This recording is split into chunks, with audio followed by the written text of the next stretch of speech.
Friend, આજે આપણે લીલવાની કચોરી બનાવવાના છે. તો એના માટેની પ્રોસેસ આપણે સ્ટાર્ટ કરીએ. હવે આપણે ઘઉંનો લોટ 3 વાટકી લીધેલો છે. તો એમાં આપણે 3 પરી તેલ લઈ લઈશું.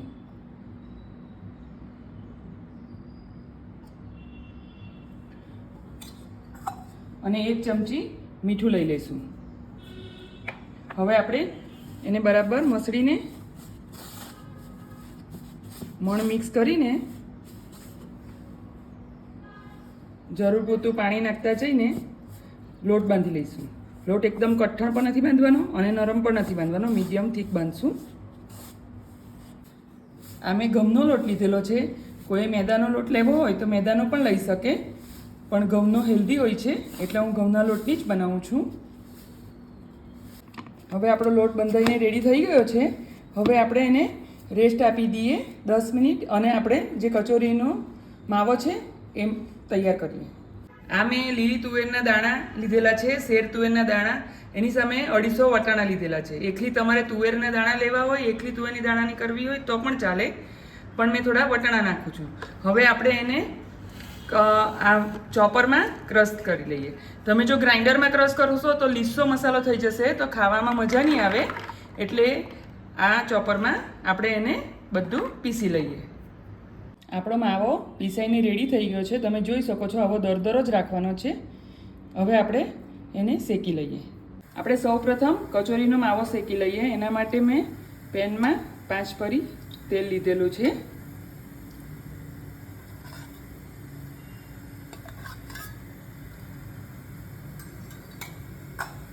હવે આપણે એમાં વરિયાળી નાખીશું.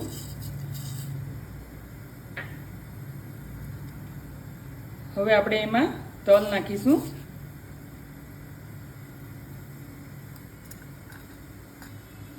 અને ચપટી હિંગ નાખીશું.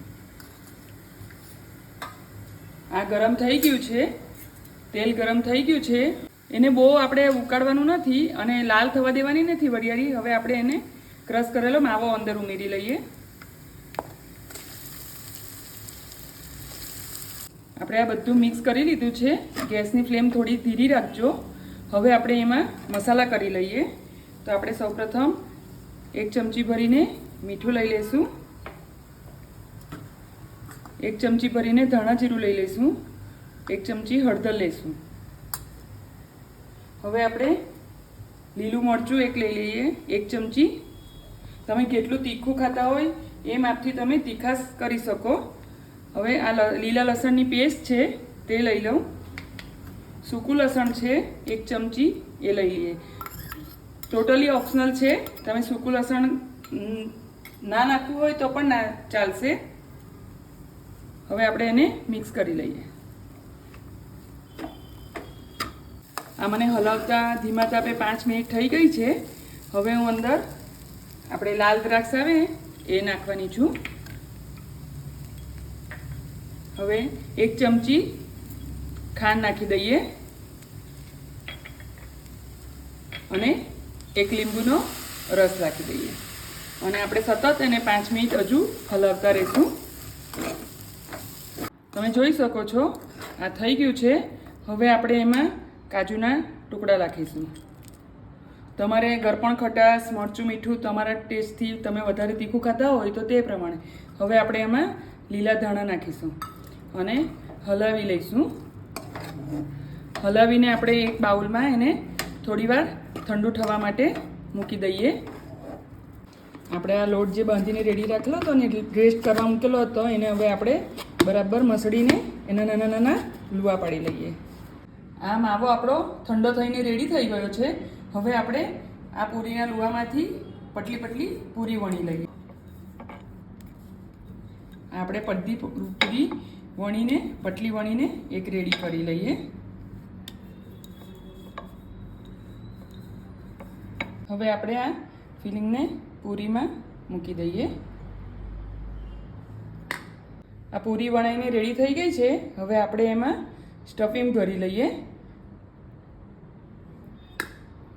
સ્ટફિંગ મૂકીને વચ્ચે પછી આવી રીતે ફોલ્ડ કરતા જવાનું અને કચોરી વાળતા જવાનું. આ સામેના અંગૂઠાએ અંદર માવો પ્રેસ કરતા જવાનું અને પોટલી જેવું વાળી દેવાનું. આ પોટલી વળાઈ ગઈ. હવે એની ઉપર થોડુંક લોટ છે એને કાઢી લેવાનો. તો ફાઇન આપણે રેડી થઈ ગઈ આ કચોરી. એવી આપણે બધી કચોરી રેડી કરી લઈએ.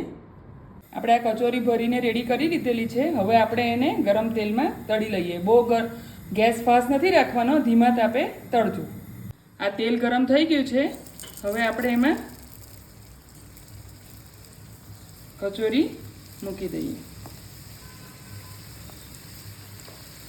તમે જોઈ શકો છો આ ધીમા તાપે ગોલ્ડન બ્રાઉન થઈ ગઈ છે આપણી કચોરી. હવે આપણે એને કાઢીને સર્વ કરી દઈએ. તો રેડી છે આપણી લીલી કચોરી. એને મેં સોસ અને ધાણાની ચટણી સાથે સર્વ કરી છે. તમે ધાણાની ચટણીનો વિડીયો આગળ મેં મૂક્યો છે, એની લિંક પર જઈને તમે જોઈ શકો છો. એની લિંક હું મેન્શન કરી દઈશ. તો રેડી છે આપણી લીલવાની કચોરી.